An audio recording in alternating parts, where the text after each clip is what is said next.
From critical peace talks in the Middle East and a pharmaceutical scandal shaking India to a deadly attack in Myanmar and a high-stakes diplomatic visit set to redefine trade and technology, the world is on the move and we are here to unpack it all. Our first one takes us to Egypt's Sharm el-Sheikh, where US President Donald Trump's envoys Steve Witkoff and Jared Kushner have arrived for a new round of negotiations aimed at ending the war in Gaza, now grinding into its third year. At the heart of the talks is a proposed deal to secure the release of the remaining hostages still held by Hamas and bring an end to one of the longest and deadliest conflicts in the region's recent history.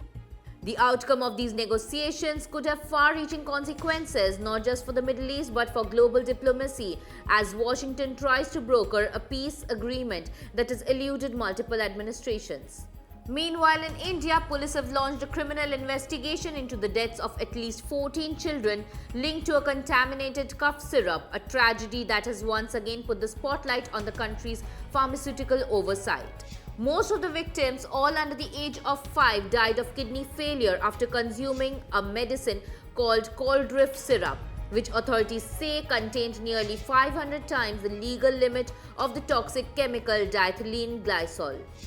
The case, now being treated as manslaughter, is the latest in a series of similar incidents that have dented confidence in one of the world's largest drug manufacturing industries and could prompt tougher global scrutiny of Indian-made medicines. And in Myanmar, at least 24 people were killed and 47 injured during a national holiday celebration after a motorized paraglider dropped 2 bombs on a crowd gathered in Chongyu Township. The victims were attending a Buddhist festival when the attack took place, a strike blamed on the country's military junta.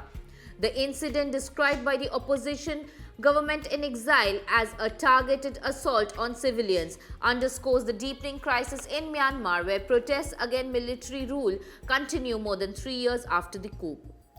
Now to our World in Focus deep dive, and it's a visit that could reshape one of the world's most important bilateral partnerships. British Prime Minister Keir Starmer is in India for the first time since taking office, and the agenda is as ambitious as it is strategic. Starmer's visit, which began in Mumbai, aims to deepen ties across trade, technology, defense, and people-to-people connections under a shared Vision 2035 roadmap. It's a relationship that both nations are eager to elevate, especially after the landmark signing of the Comprehensive Economic and Trade Agreement earlier this year. At the center of the talks is trade. The deal, years in the making, is expected to double bilateral trade to roughly $115 billion by 2030 and boost the UK's GDP by nearly $6.5 billion annually. Once ratified by the British Parliament, the agreement will eliminate duties on 99% of Indian exports, from textiles and leather to machinery and chemicals, while dramatically cutting tariffs on UK-made cars from over 100% to just 10%. But trade is only part of the story. Starmer's delegation includes more than 100 leaders from British business, academia and culture, signaling London's intent to expand cooperation in emerging technologies like artificial intelligence, digital infrastructure, fintech and cybersecurity. As both nations push to lead the next wave of tech innovation, collaboration here could prove transformative. The visit also offers a platform to tackle tougher issues. India is expected to press the UK on the extradition of high-profile fugitives including Vijay Mallya and Nirav Modi, while also raising concerns about pro-Khalistan activity on British soil.